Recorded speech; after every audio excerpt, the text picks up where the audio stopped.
युष्मणि मनसा दैवेन मनसा दैवेन मनसा दैवेन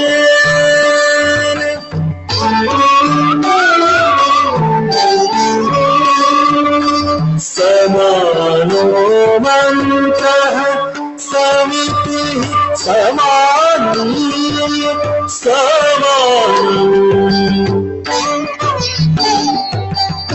समानं मनः सह चित्तमेषाम् समानं मनः सह चित्तमेषाम् समानं मनः सह चित्तमेषाम्।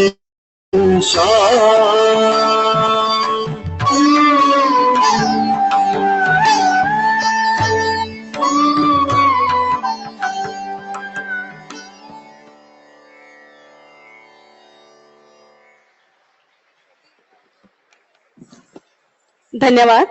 और चलिए हम लोग आगे बढ़ते हैं और इसी के साथ हमारे बीच में एक बहुत ही खूबसूरत सी एवी है और मैं चाहती हूँ आप सभी की जो नजरें हैं वो प्लीज एलईडी की तरफ हो। I request everybody please have a look on LED और हम लोग चलते हैं कि आज इसका लक्ष्य क्या है और इस खूबसूरत से वीडियो के तहत हम लोग जानते हैं कि आज के इस महोत्सव का लक्ष्य क्या है। So can we have a AV please.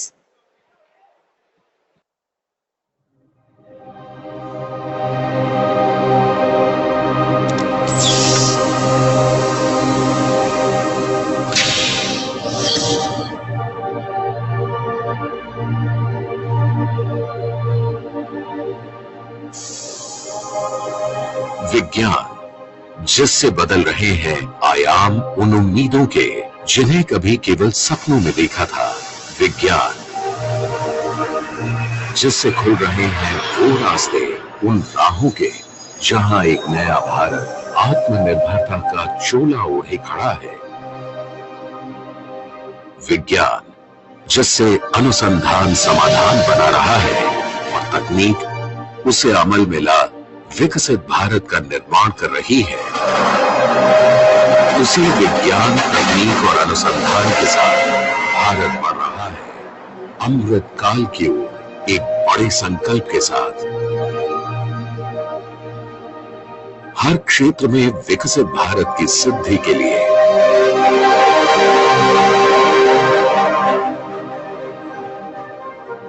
Bharat आज समावेशी विकास, सतत प्रयास और तकनीक व अनुसंधान से विश्व रैंकिंग में प्रौद्योगिकी में निवेश के लिए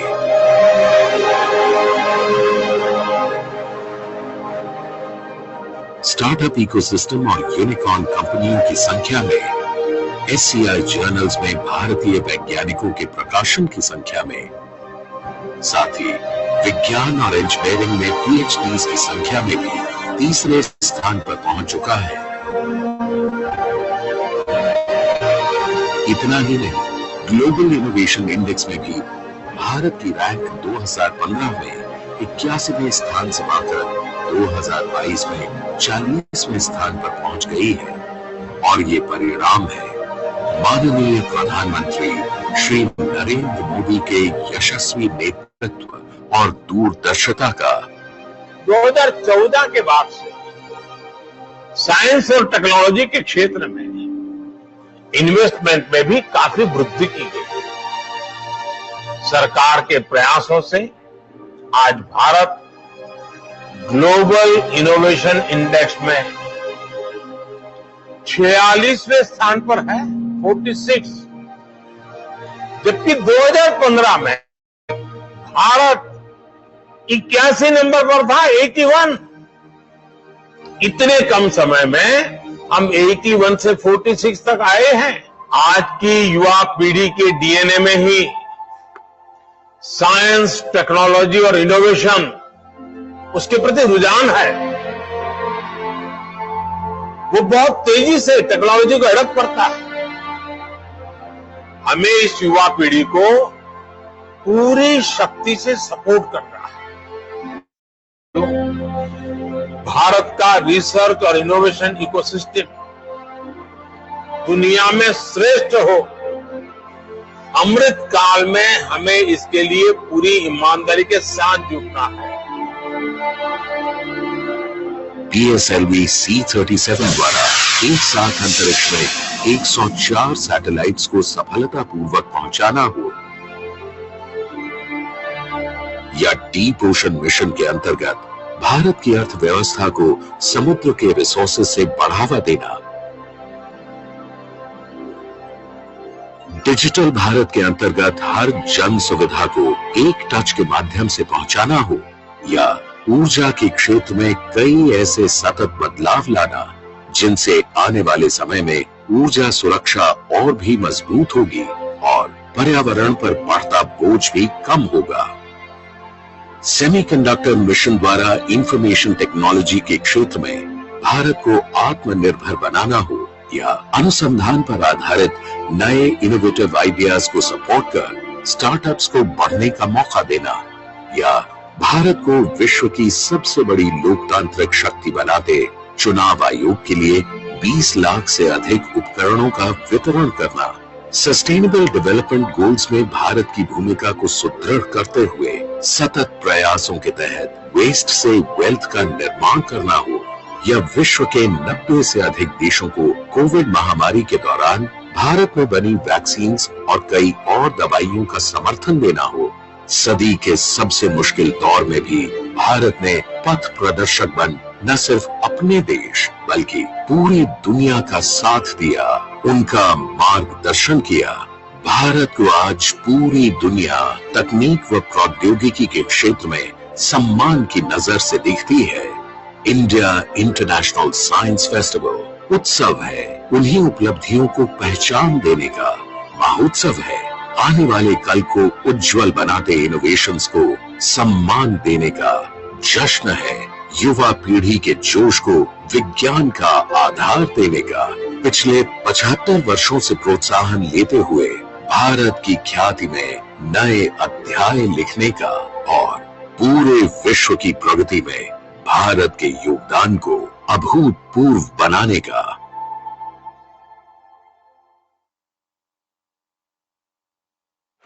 Can we have a huge round of applause?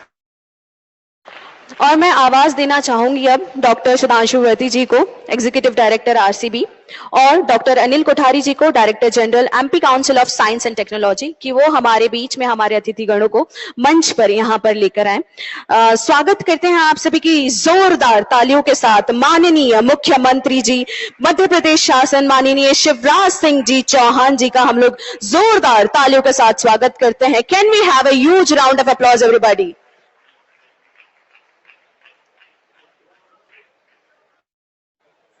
अब मैं आग्रह करूंगी कि हमारे मुख्य अतिथि doctor Jitendra Singh ji, honourable union minister of state IC science and technology, minister of earth science, का भी स्वागत यहां पर करें।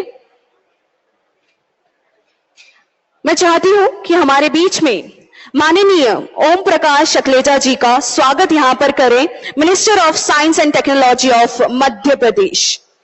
और मैं चाहती हूं आप लोगों की तालियों की गड़गड़ाहट यहां पर सुनाई दे। Can we have a huge round of applause everybody? इसी क्रम में आगे बढ़ते हुए मैं बुलाना चाहती हूं मंच पे प्रोफेसर अजय सूद जी को, PFA, गवर्नमेंट ऑफ इंडिया,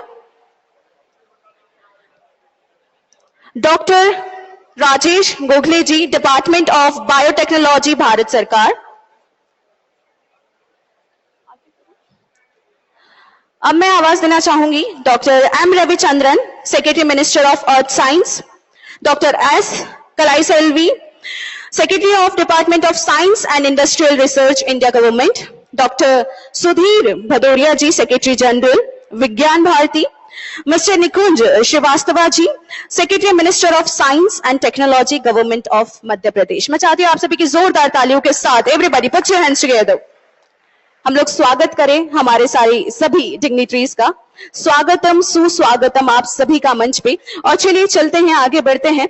और जैसे कि हमारे भारतवर्ष में ये प्रथा है कि हम लोग किसी भी शुभ आरंभ, किसी भी शुभ कार्य का आरंभ हमारे देवताओं का नाम लेकर करते हैं। तो चलिए इसी परंपरा को हम लोग आगे बढ़ाते हैं, इसी रीति रिवाज को हम लोग आगे बढ़ाते हैं और चलते हैं दीप प्रज्वलन की ओर। तो मैं चाहती हूँ हमारे बीच में सभी मंच आसन पे जितने भी लोग यहाँ पर मौजूद हैं, हमारे अतिथिगण, प्लीज हम लोग चलते हैं विथ लैंप लाइटनिंग। और इसी के साथ हम लोग वंदना करते हैं और कहते हैं अस्तो मां सद्गमे तमसो मां ज्योतिगमे। हम लोग ये वंदना करते हैं कि हमें हमेशा असत्य से सत्य की ओर और अंधकार से प्रकाश की ओर लेकर चलें।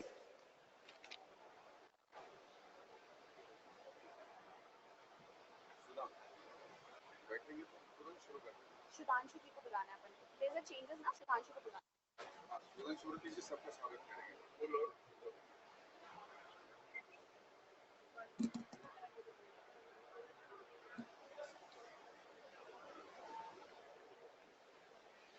धन्यवाद। और इसी के साथ मैं आग्रह करना चाहूंगी और अनुरोध करना चाहूंगी डॉक्टर सुधांशु व्रती जी को कि वो आए और हमारे बीच में हमारे मुख्य अतिथि माननीय शिवराज सिंह चौहान जी का स्वागत करें विद बुके और विद शॉल। मैं चाहती हूँ सभी यहाँ पर जितने भी लोग मौजूद हैं, आप सभी की तालियों की आवाज, आप लोगों की तालियों की गड़गड़ाहट यहाँ पर मौजूद रहे। मैं अनुरोध करूंगी सुधांशु जी को कि वो प्लीज हमारे माननीय डॉक्टर जितेंद्र सिंह जी का भी यहाँ पर स्वागत करें।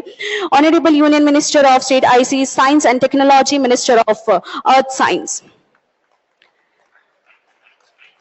मैं फिर से अनुरोध और आग्रह करना चाहूंगी कि हमारे बीच में मौजूद है माननीय ओम प्रकाश अखलेजा जी, जो उनका प्लीज स्वागत करें बुके के साथ और अंग वस्त्र के साथ। इसी के साथ मैं अनुरोध करूंगी कि हमारे बीच में माननीय प्रोफेसर अजय सूद जी भी यहाँ पर मौजूद है, पीएफए गवर्नमेंट ऑफ इंडिया, उनका भी शॉल और बुके के साथ स्वागत करें इंडिया इंटरनेशनल साइंस फेस्टिवल में। हमारे बीच में डॉक्टर राजेश गोखले जी यहाँ पर मौजूद है। मैं चाहती हूँ सुधांशु जी प्लीज आप उन्हें भी अंग वस्त्र पहनाकर डॉक्टर राजेश जी और बुके देकर उनका स्वागत करें। और तालियों की आवाज में बहुत ही ज्यादा नमी और कमी दोनों ही है। मैं चाहती हूँ जोरदार तालियों की आवाज यहाँ पर उपस्थित रहे। इसी के साथ मैं फिर से अनुरोध करूंगी सुधांशु जी को कि प्लीज वो हमारे माननीय डॉक्टर एम रविचंद्रन जी का स्वागत करें, secretary minister of earth science.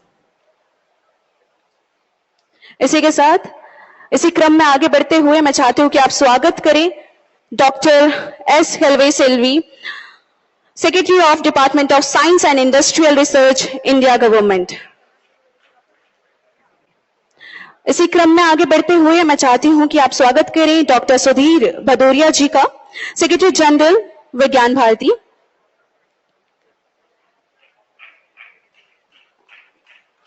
Last but not the least are Mr. Nikunj Srivastava ji, Secretary Ministry of Science and Technology Government of Madhya Pradesh। आपका भी स्वागत है।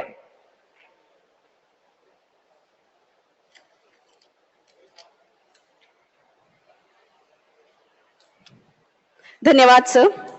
और चलिए इसी के साथ आगे बढ़ते हैं। और now I would like to invite mister doctor Rajesh Gokhale ji for a welcome speech. तालियों की आवाज के साथ हम लोग स्वागत करेंगे। Everybody put your hands together.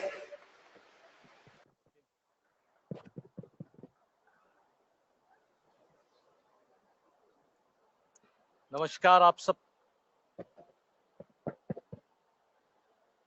सबको मेरा नमस्कार।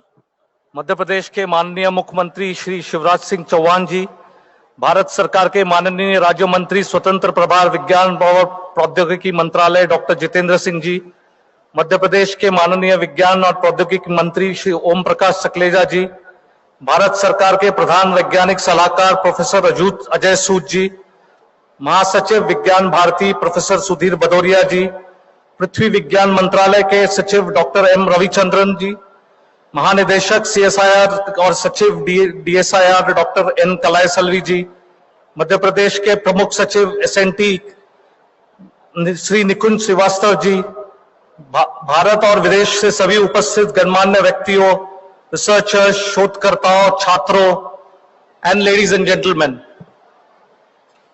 मैं सर्वप्रथम विज्ञान के इस भव्य और शानदार उत्सव IISF 2022 की 8वीं श्रृंखला में आप सबका स्वागत करता हूं।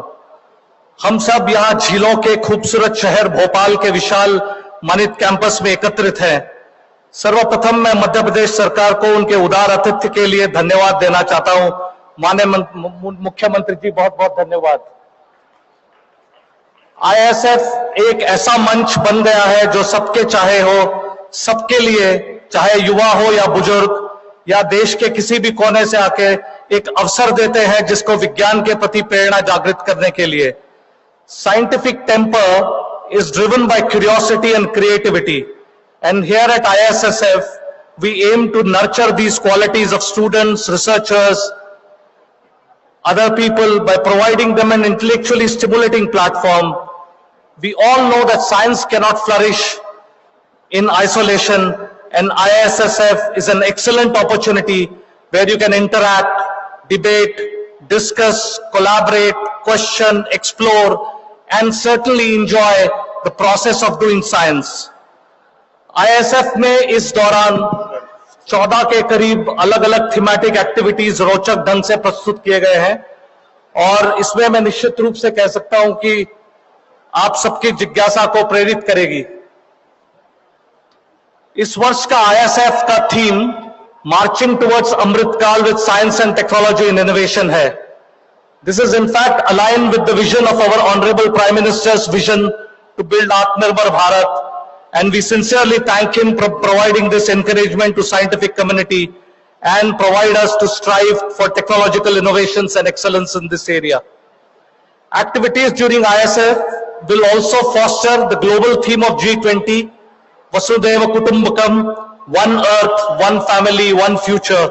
हम अपनी वैज्ञानिक सफलताएं को भी प्रस्तुत करेंगे, जो यहाँ एक ही छत्र के अंदर हमारे ऑनरेबल मिनिस्टर के लीडरशिप में जो कि आगे हम प्रस्तुत करना चाहेंगे।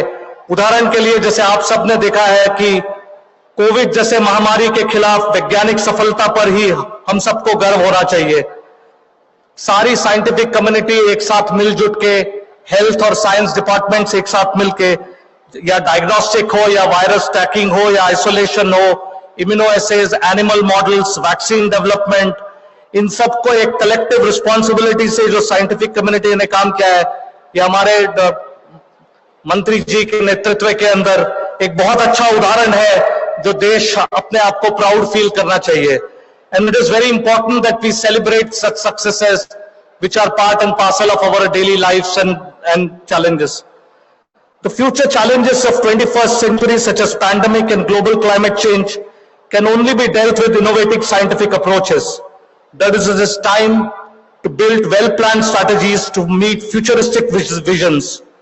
We look forward to building a congenial entrepreneurial scientific innovation ecosystem in our country, provide solutions to people's problem. अनुसंधान से सशक्त भारत, यह हमारा मोटो है और यह हमारा आगे अमृतकाल का पूरा मेन विजन रहेगा। I once again extend my warm welcome to one and all at IISF 21. Please contribute, all of you, to make this a wonderful, successful model. I again thank all of you for coming here and welcome you all on this opportunity. Thank you very much.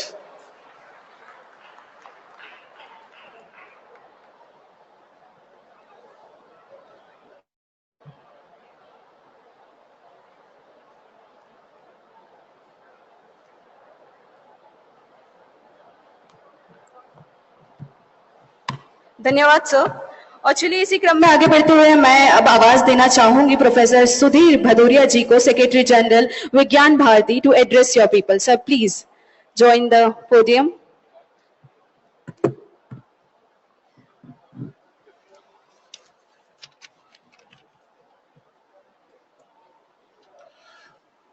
Bharat Antarrashtriya Vigyan महोत्सव IISF के इस 8वें संस्करण में के उद्घाटन समारोह में उपस्थित मध्य प्रदेश के बच्चों के ही नहीं बल्कि हम सबके मामा एवं लोकप्रिय मुख्यमंत्री माननीय शिवराज सिंह जी, भारत के संपूर्ण विज्ञान जिनके मार्गदर्शन और निर्देशन में प्रफुल्लित हो रहा है, ऐसे भारत सरकार के मंत्री एवं हम सबके मार्गदर्शक सम्मानित जितेंद्र सिंह जी, हमारे सबके सदैव हम सबके बीच सदैव उपस्थित मध्य प्रदेश शासन के विज्ञान और तकनीकी मंत्री माननीय ओम प्रकाश सकलेचा जी, भारत सरकार के मुख्य सलाहकार माननीय Ajay Sood ji, Rajesh Gokhale ji, secretary DOPT, Ravichandran ji, secretary MOES, and CSIR की पहली महिला DGM secretary DSIR Kalaiselvi ji, and galaxy of scientists and technological fraternity of India, PS, technical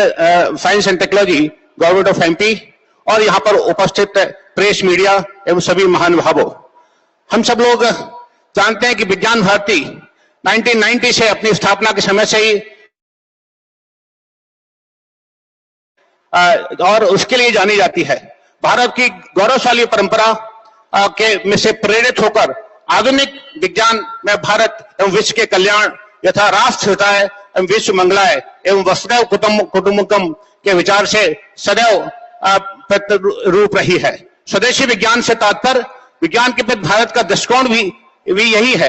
विज्ञान देश के जन जन के मस्तिष्क में समावित होकर उसके लिए नई दृष्टि दे एवं जीवन शैली का आधार बने, ऐसा विज्ञान भारती चाहती है। वोकल फॉर लोकल का यह नारा आज माननीय प्रधानमंत्री मोदी जी के नेतृत्व में भारत के आकाश में गूंज रहा है।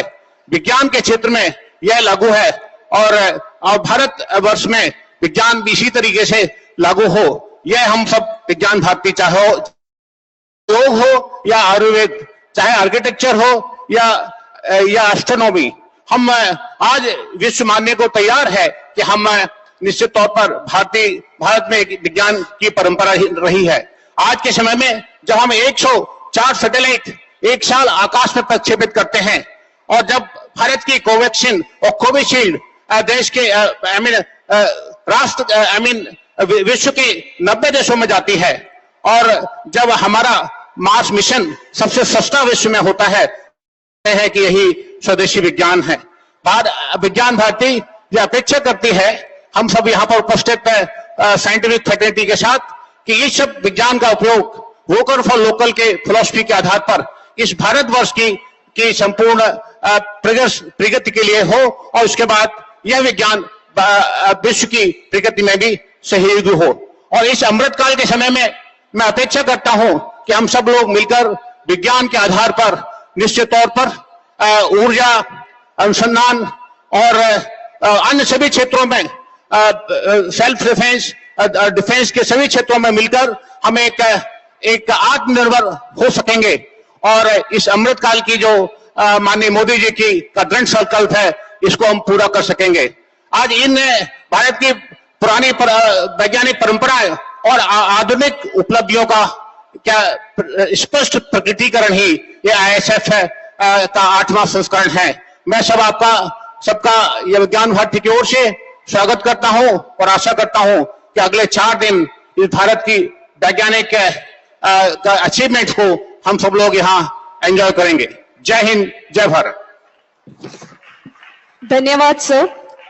और इसी क्रम में आगे बढ़ते हुए मैं अब आवाज देना चाहूंगी प्रोफेसर अजय सूद जी को, PSA गवर्नमेंट ऑफ इंडिया, कि वो आए और अपने लोगों को एड्रेस करें। प्लीज सर, आप सभी की जोरदार तालियों के साथ।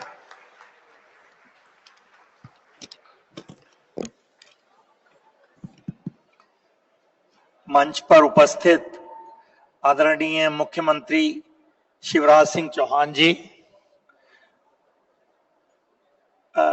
Minister of state science independent charge science and technology doctor Jitendra Singh ji, Shri Om Prakash Sakhlecha ji, Rajesh Gokhale ji तथा सभी dignitaries on and off the dais, ladies and gentleman, जैसे आपने इस अभी वीडियो में देखा और जैसे इसका नाम है इंडिया इंटरनेशनल साइंस फेस्टिवल, यह त्योहार है वैज्ञानिक सोच का, वैज्ञानिक स्वभाव का और वैज्ञानिक जीवन जीने का तरीका ये जो सब मिलके वैज्ञानिक पद्धति का उपयोग करती हैं, ये सारी हमारी लाइफ, उन सब को दर्शाने का एक प्लेटफॉर्म है।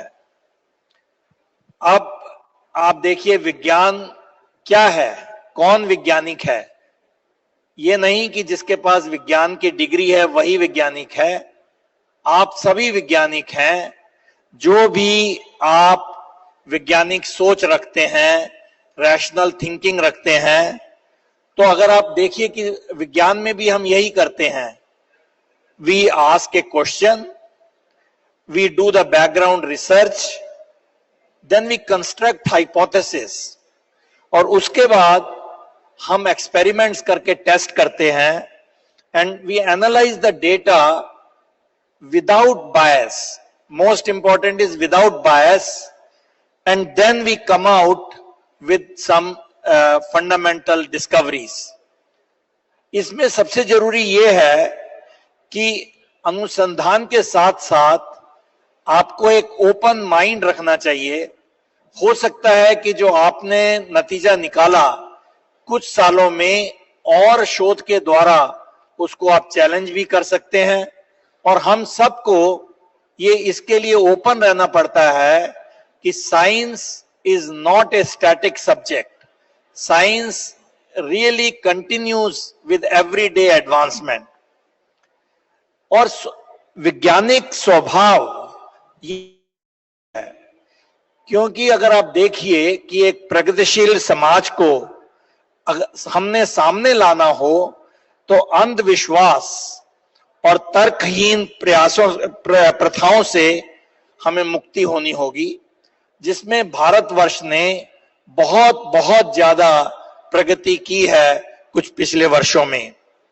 विज्ञान में सब समान है, सब विचार देश की हर की तरक्की के लिए कार्यान्वित हैं, चाहे वो तरक्की या वो तरक्की सामाजिक हो या किसी भी प्रकार की टेक्नोलॉजी तरक्की हो।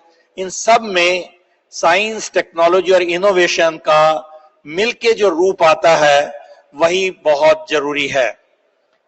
अगर आप देखिए कि अभी क्या हो रहा है हमारी तरफ संसार में, साइंस, टेक्नोलॉजी और इनोवेशन बहुत ही रफ्तार से आगे बढ़ रही हैं।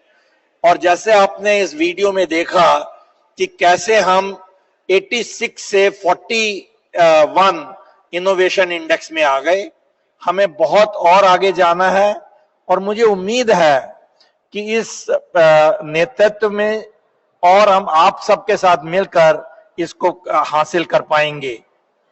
एक और बहुत जरूरी चीज है जो हमारे आदरणीय प्रधानमंत्री जी ने कमिट की है और कही है कि कार्बन नेट जीरो बाय 2070। ये हम सबकी कमिटमेंट है कि इसके लिए हम काम करें। This commitment would also drive the innovation in years to come। और उसके साथ साथ हमें न्यू टेक्नोलॉजीज को लाना पड़ेगा, ग्रीन सॉल्यूशंस फॉर मैन्युफैक्चरिंग को लाना पड़ेगा, क्लीन एनर्जी को लाना पड़ेगा, वेस्ट टू वेल्थ को और बढ़ावा देना होगा, सर्कुलर इकोनॉमी को अपनी लाइफ का एक पार्ट बनाना होगा, एंड सो ऑन। एंड जैसे आपने देखा 4 जनवरी को ऑलमोस्ट 20,000 करोड़ रुपीस का एक ग्रीन हाइड्रोजन मिशन अभी प्रधानमंत्री जी ने लॉन्च किया, और कई ऐसे मिशन आ रहे हैं। अभी सेमीकंडक्टर मिशन अभी लॉन्च हुआ है, जिसमें हम सेमीकंडक्टर फैब्रिकेशन में बहुत तेजी से बढ़ेंगे, और जो अगले कई सालों तक हम सबका ध्यान खींचेंगे क्वांटम टेक्नोलॉजीज। ये मिशन भी शीघ्र ही लॉन्च होने जा रहा है।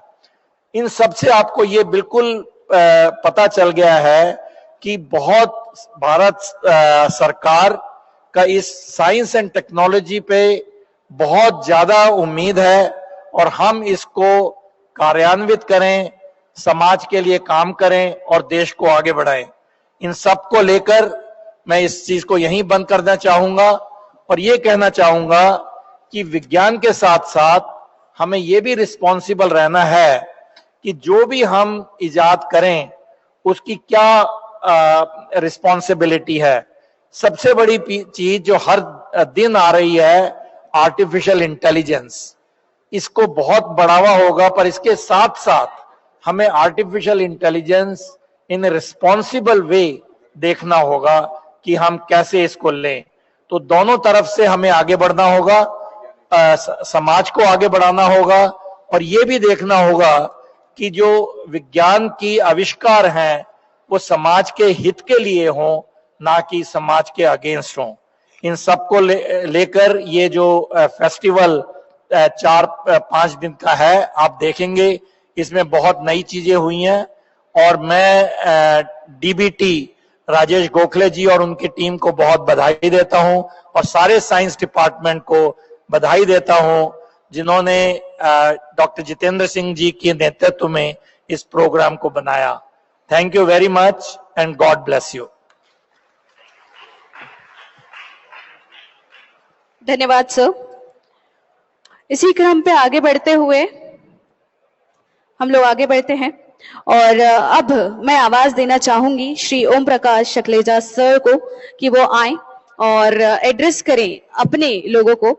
Are honourable minister of science and technology Madhya Pradesh, everybody puts your hands together. आप सभी की जोरदार तालियों के साथ स्वागत करते हैं सर का।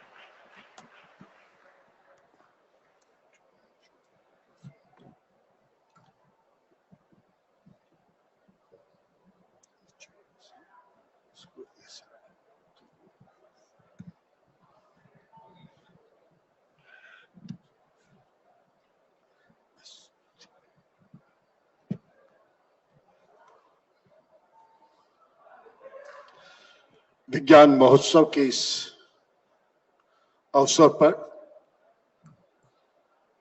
हमारे मध्य प्रदेश के मुख्यमंत्री, जिन्होंने एक के बाद एक महोत्सव की कड़ी लगा रखी है, चाहे वो प्रवासी भारतीय हो, चाहे वो इन्वेस्ट एमपी हो, चाहे वो खेलो इंडिया हो, चाहे G20 की मीटिंग्स हो, और इसके बाद भी लगातार कई महोत्सवों का श्रृंखला लाने वाले हम सबके मार्गदर्शक एवं मुख्यमंत्री सम्माननीय शिवराज सिंह चौहान जी, जिनके नेतृत्व में आज, जिनकी मंशा के कारण आज ये में उत्सव यहाँ हो रहा है, इसे केंद्रीय मंत्री सम्माननीय डॉक्टर जितेंद्र सिंह जी, जिनके कारण आज ये 8वां महोत्सव भोपाल में हो रहा है।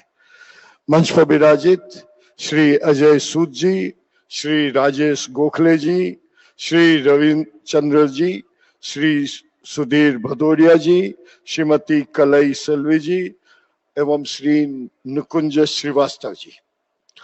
वास्तव में आज का दिन मध्य प्रदेश के लिए बड़ा आनंदमय एवं गौरवशाली है, और मुझे ये कहते हुए बड़े गर्व की अनुभव हो रहा है कि 8वां विज्ञान महोत्सव मध्य प्रदेश की राजधानी, झीलों की नगरी भोपाल में आयोजित हो रहा है, जो लगातार 4 दिनों तक जारी रहकर हम सब मिलकर इस उत्सव में अलग अलग विभाग के साथ काम करेंगे, चाहे पृथ्वी विज्ञान हो, चाहे परमाणु ऊर्जा विभाग हो, चाहे अंतरिक्ष विभाग हो, चाहे विज्ञान भारती द्वारा किया जा रहा इस कार्यक्रम में पधारे हुए सभी संस्थानों के वैज्ञानिक, प्रदेश के स्कूल कॉलेज, विद्यार्थियों, प्राध्यापक गण, आमजनों का मैं हृदय से स्वागत एवं अभिनंदन करता हूं कि आप सब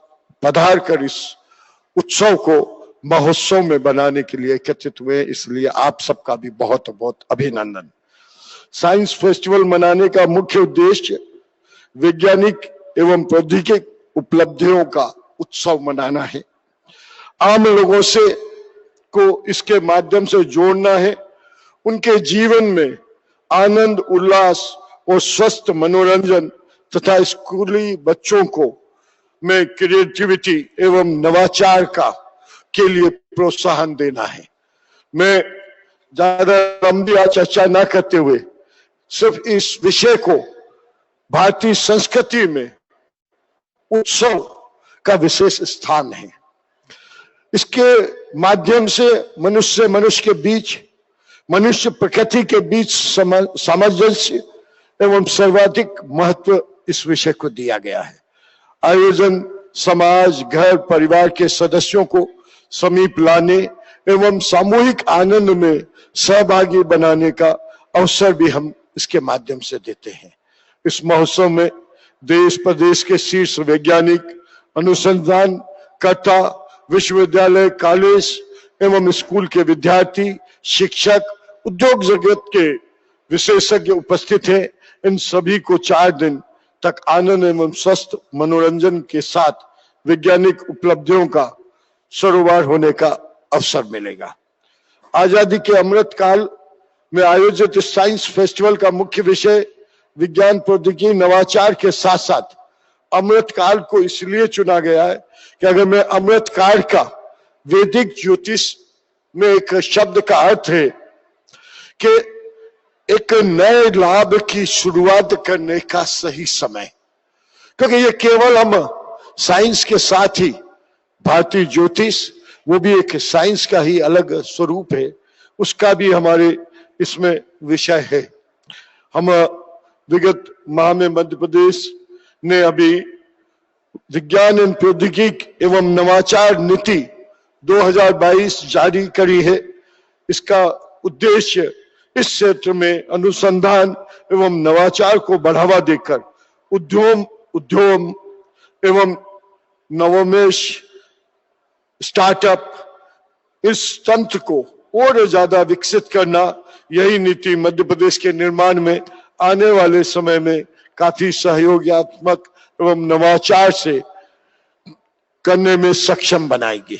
मुझे बताया गया है कि इस फेस्टिवल में artisan technology village, science literature festival, mega science एवं technology exhibition, student science village, जेमिनी वर्ल्ड रिकॉर्ड, स्टार्टअप कॉन्क्लेव, ऐसी कई गतिविधियों का आयोजन किया गया है।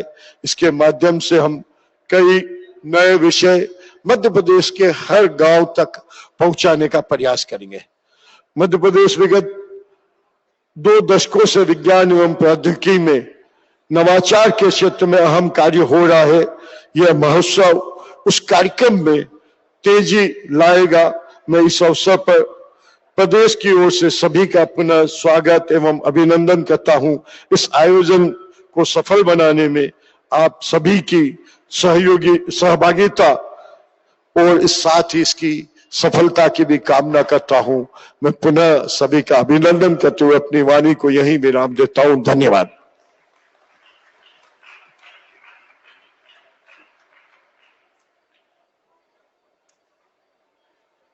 धन्यवाद। और चलिए हम लोग आगे बढ़ते हैं और उन्हें सुनते हैं जिन्हें हम सभी यहाँ पर सुनने के लिए बहुत ही ज्यादा इंतजार कर रहे हैं। तो मैं अब आवाज देना चाहूंगी डॉक्टर जितेंद्र सिंह जी को। सर प्लीज आप सभी की जोरदार तालियों के साथ let's welcome our honourable union minister.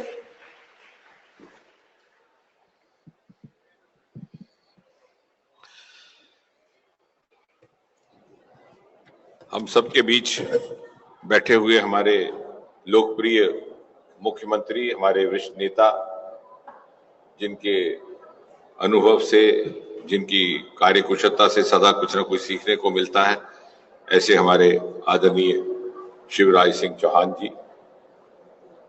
जैसा कि अभी सकलेचा जी कह रहे थे कि एक के बाद एक यहाँ पर समारोह आयोजित हो रहे हैं। ये वैज्ञानिकों का कार्यक्रम है। मुझे विश्वास है इस पर भी शोध किया जाएगा कि ऐसा क्यों हो रहा है, और यदि आप शोध करेंगे, अध्ययन करेंगे तो ये समझ में आएगा कि इसलिए कि शिवराज सिंह चौहान जी सहयोग भी देते हैं, सुविधा भी देते हैं, लेकिन देते हैं सरलता के साथ, देते हैं सहजता के साथ। इसलिए कोई भी विभाग हो, कोई भी मंत्रालय हो, यदि उन्हें कोई बड़ा आयोजन करना है तो उनकी नजर मध्य प्रदेश भोपाल पर रहती है, क्योंकि उन्हें मालूम है कि मुख्यमंत्री जी वहां हमारे संरक्षक के तौर पर बैठे, और सच पूछिए तो इसी कारण हम भी आज यहाँ प्रेरित होकर के यहाँ एकत्रित हुए हैं। उनके साथ बैठे हुए विज्ञान प्रौद्योगिकीकरण के मंत्री सकलेचा जी, पिछले 1-1.5 वर्ष से वो बड़े पैशन के साथ इस एजेंडा को फॉलो कर रहे थे कि ये कॉन्फ्रेंस, ये समारोह, ये 4 दिवसीय गोष्ठी कहीं और ना होकर के भोपाल में हो। और उनके जुनून का आपको अंदाज होगा कि जब गांधीनगर गुजरात में इस तरह का कार्यक्रम हो रहा था तो मैं बोल रहा था, तो उन्होंने पीछे से किसी को भेजा कहने के लिए कि यहीं पे घोषणा कर दीजिए कि अगली इस प्रकार की गोष्ठी भोपाल में होगी, ताकि कोई गुंजाइश ना रहे कि हम कहीं आगे पीछे चले जाए। तो जब इस प्रकार की संहिता रहती है व्यवस्था में किसी भी प्रदेश में, किसी भी वेन्यू में, तो यकीनन हमारे लिए प्रेरणा का स्रोत भी रहता है, उत्साह का भी और मोटिवेशन का भी। इसके साथ साथ हमारे प्रिंसिपल साइंटिफिक एडवाइजर और देश विदेश में जाने माने वैज्ञानिक प्रोफेसर सूद, डॉक्टर रविचंद्रन, ओशन विज्ञान के एक्सपर्ट, वर्तमान में पृथ्वी विज्ञान के सचिव, डॉक्टर कलई सेल्वी, 80 साल के इतिहास में CSIR में पहली बार महिला डायरेक्टर जनरल की नियुक्ति हुई है मोदी जी के कार्यकाल में, और डॉक्टर राजेश गोखले जो सचिव हैं उस विभाग के, जो नोडल विभाग है इस आयोजन के लिए। इसके अतिरिक्त सुधांशु जी, डॉक्टर भदौरिया जी और यहां पर पधारे हुए साइंटिफिक फ्रेटर्निटी के सारे मित्रगण। सच पूछिए तो ये वास्तव में एक उत्सव जैसा माहौल है। इस झील की नगरी में समस्त का समस्त विज्ञान परिवार एकत्रित हुआ है, और इसे उत्सव के अलावा और कोई नाम देना ठीक नहीं रहेगा। और मुझे लगता है कि यदि इसे फेस्टिवल कहा गया तो बहुत सोच करके इस शब्द का चयन किया गया। वैसे तो इस प्रकार के समारोहों में जो विज्ञान संबंधी रहते हैं, विचारों का आदान प्रदान भी होता है, गंभीर मंथन भी रहता है, परंतु ये उत्सवमय माहौल शायद इसलिए भी है कि पहली बार 6 दशक के बाद मोदी जी ने प्रधानमंत्री के रूप में वैज्ञानिकों को और विज्ञान को एक सम्मान दी, एक सेंस ऑफ एस्टीम दी है। क्योंकि मैं इस क्षेत्र के साथ पिछले 30 दशक से अधिक समय से जुड़ा हूं, हमने ऐसी भी गोष्ठियां देखी कि मासूम चेहरे हॉल के अंदर बैठ करके 2-3 दिन गुजार देते थे। लेकिन ये उत्सवमय माहौल इसलिए है कि मोदी जी ने आने के बाद न केवल वैज्ञानिक कार्यक्रमों को, वैज्ञानिक योजनाओं को प्रोत्साहित किया, बल्कि नए नए प्रयोग, नए नए तजुर्बों को बढ़ावा भी दिया, कई क्रांतिकारी नियम बना करके उसमें सरलता भी लाई। इसके अतिरिक्त ये वर्ष, आज का 2023 का वर्ष भारत के लिए बड़ा महत्वपूर्ण है। ये G20 की मेजबानी का भी साल है, जिसकी यहां पर भी एक बैठक होने वाली है। ये इंटरनेशनल ईयर ऑफ मिलेट भी है, और इस साल के साथ साथ आज का दिन 21 जनवरी इसलिए महत्वपूर्ण बन जाता है कि इस वर्ष का सबसे बड़ा विज्ञान का समारोह भी भोपाल में ही हो रहा है। कुल मिलाकर के 15 अलग अलग इवेंट्स हैं, जैसे राजेश गोखले कह रहे थे, लेकिन उस समय गूंज बहुत ज्यादा थी उनकी आवाज में, क्योंकि इतनी बुलंदी के साथ उन्होंने कार्यक्रम आयोजन किया कि उसकी गूंज बहुत ज्यादा आई। ना मालूम समझ आया कि नहीं, इसलिए मैं दोहरा रहा हूं कि 15 इवेंट्स का उन्होंने उल्लेख किया। लेकिन मुझे विशेषकर से 4 इसमें इवेंट्स ऐसे हैं जो मुझे लगता है कि अपनी तरह के नए भी हैं और जो विशेषकर भिन्न भिन्न वर्गों को प्रभावित करने वाले हैं। उसमें से एक है स्टूडेंट साइंस विलेज, जिसमें लगभग 2500 छात्र भाग लेंगे, और एक ऐसे समय में जबकि 27 जनवरी को प्रधानमंत्री परीक्षा पे चर्चा करने वाले हैं, तो छात्रों को अपनी प्रतिभा का कैसा एहसास हो, ज्यादा भी ना हो और कम भी ना हो। कभी कभी ज्यादा होने से भी नुकसान हो जाता है और कभी कभी कम होने से भी वो रफ्तार में पिछड़ जाते हैं। दूसरा इवेंट है यंग साइंटिस्ट कॉन्फ्रेंस। लगभग 1500 युवा वैज्ञानिक या विज्ञान के स्कॉलर उसमें भाग लेंगे।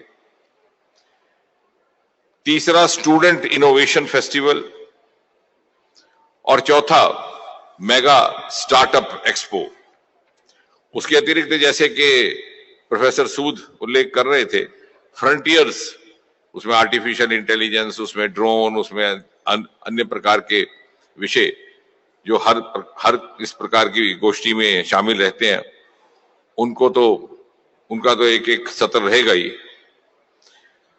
लेकिन इस सब आयोजन के दौरान जब हम यहां बैठ करके चर्चा करेंगे और आगे की योजना भी बनाएंगे, तो मुझे लगता है कि कहीं संजीदगी से ये बात भी हमारे ध्यान में आएगी कि इस देश में कभी प्रतिभा की कमी ना थी, क्षमता की कमी ना थी, परिश्रम करने का जज्बा भी कम ना था, आंखों में सितारे भी कम ना थे, परंतु शायद उस प्रकार का वातावरण नहीं था अनुकूलता का। और हमने वो भी जमाना देखा कि अगर कोई माता पिता कहते, पूछा जाता विवाह की मार्केट में कि बच्चा क्या करता है, बोलते विज्ञान का काम करता है, बोलते नहीं उसके अलावा क्या करता है। यानी कभी इसको बहुत संजीदगी से विज्ञान के काम को नहीं लिया जाता था। और अधिकतर लोग 12वीं कक्षा के बाद मेडिकल कॉलेज चले जाते, इंजीनियरिंग कॉलेज जाते, जो नहीं जा पाते वो बेचारे निराश होकर के, क्योंकि अब साइंस स्ट्रीम लिया है तो और कहीं जा नहीं सकते, तो बीएससी मजबूरी में साइंस में कर लेते। फिर उसके बाद एक कोशिश करते आईएएस वगैरह की, वो ना हो तो एमएससी कर ली, फिर वो भी ना हो तो पीएचडी कर ली। तो यानी ये डिसेंडिंग ऑर्डर की प्रायोरिटी थी। और ये बात मैं इसलिए कह रहा हूं कि अब वातावरण बदला है, और ये इसलिए भी मुझे कहने में कोई संकोच नहीं कि मोदी जी ने इसकी प्राथमिकता को समझा, इसके महत्व को समझा। स्वतंत्रता दिवस के अपने संबोधनों में उन्होंने विज्ञान का उल्लेख करना शुरू किया।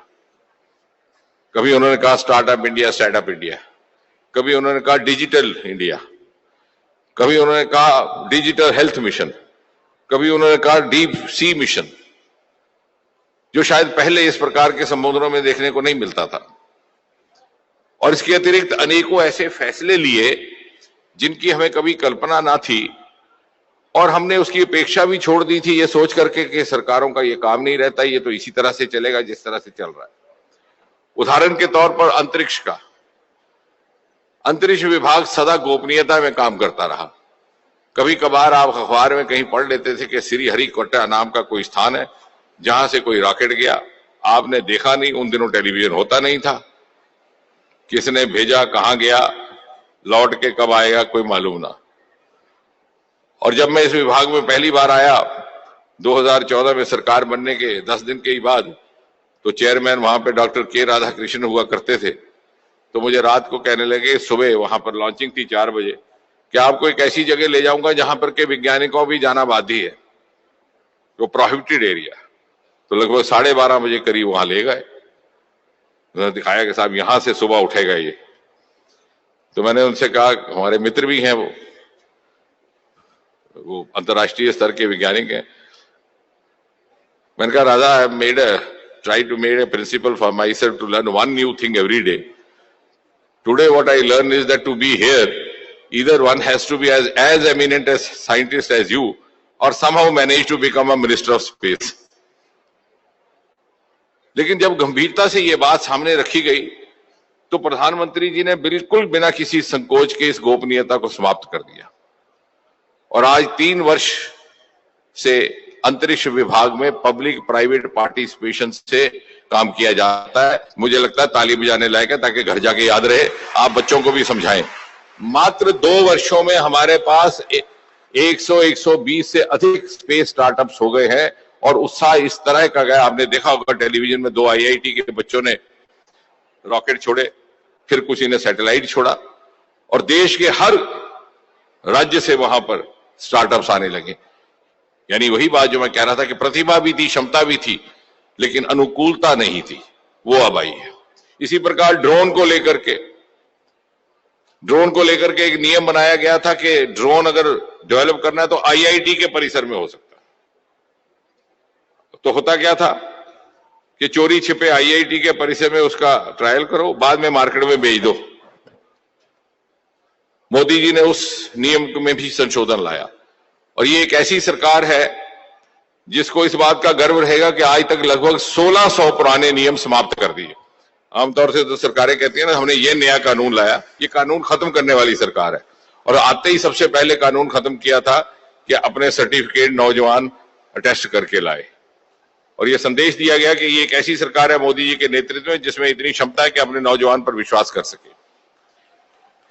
इसी प्रकार अभी हाल ही में जियो स्पेशल गाइडलाइंस आई हैं, स्वामित्व कार्यक्रम शुरू हुआ है, वो भी हमारे ही विभाग सर्वे जनरल ऑफ इंडिया जो डीएसटी के साथ जुड़ा है उनके माध्यम से हो रहा है। लगभग 2 लाख पंचायतों का उसमें काम संपन्न हो चुका है और आने वाले समय में ये स्टार्टअप्स के लिए एक नया आयाम, एक नया विकल्प रहेगा रोजगार के लिए भी। हमें आज समझ नहीं आ रहा, लेकिन एक समय आएगा जब आप कंसल्टेंट हायर करेंगे, मकान बनाना होगा उसके लिए भी, जमीन खरीदनी होगी उसके लिए भी, और वो कंसल्टेंट कौन होगा? जियो स्पेशल कंसल्टेंट होगा। और इसी के साथ साथ जब आपने नेशनल एजुकेशन पॉलिसी बनाई है एनईपी 2020, वो भी इससे जोड़ जाती है।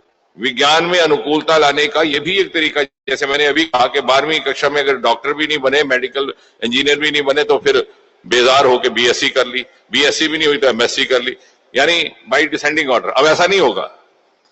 अगर आप 12वीं कक्षा में मेडिकल में नहीं जा पाए, इंजीनियर में नहीं जा पा रहे और अगर वाकई आपको रुचि नहीं है विज्ञान में, तो आप आर्ट्स में भी जा सकते हैं, आप कंबाइन भी कर सकते हैं। इससे यह होगा कि जो वास्तविक तौर पर विज्ञान में रुचि रखते हैं या विज्ञान को समर्पित हैं, जिनको एप्टीट्यूड है, वो आएंगे। और साथ ही साथ एग्जिट एंट्री का इसमें रहेगा। आप छोड़ सकते हैं 12वीं कक्षा के पास, फर्स्ट ईयर के बाद जाकर के कोई अपना काम धंधा लगाइए और फिर से वापस आ जाइए, अपने शोध को जारी रखिए, ताकि आपकी डिग्री को डी लिंक कर दिया। वरना क्या होता था कि आपने BSc science, MSc science, PhD science, उसके बाद एजुकेटेड अनएम्प्लॉयड और बैठ गए धरने पर मुख्यमंत्री जी के दफ्तर के बाहर नौकरी के लिए। तो इसको डी लिंक कर दिया हमने, क्योंकि अगले ही दिन मैं सुना रहा था कि कैम्ब्रिज के वाइस चांसलर यहां आए, वो डॉक्टर हैं, तो मुझे कहने लगे doctor I must compliment you, all my PhD is from India. तो जब चले गए तो मेरे साथ में जो डॉक्टर साहब बैठे थे, मैंने कहा इनको बुजुर्ग को ही पता नहीं कि इंडिया से पीएचडी जाते हैं ट्रॉफी लेने के लिए। बायोटेक्नोलॉजी में पीएचडी ले ली और यहां पर आकर कंप्यूटर कंपनी में एमडी बन गए। So there is so much of disconnect.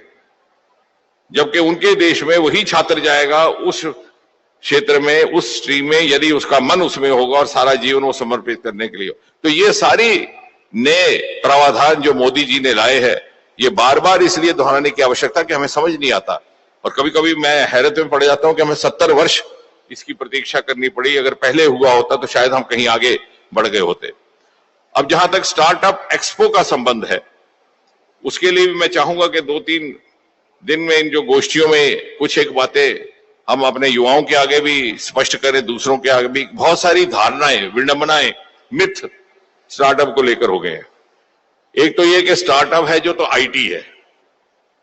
Startup का अर्थ आईटी नहीं है।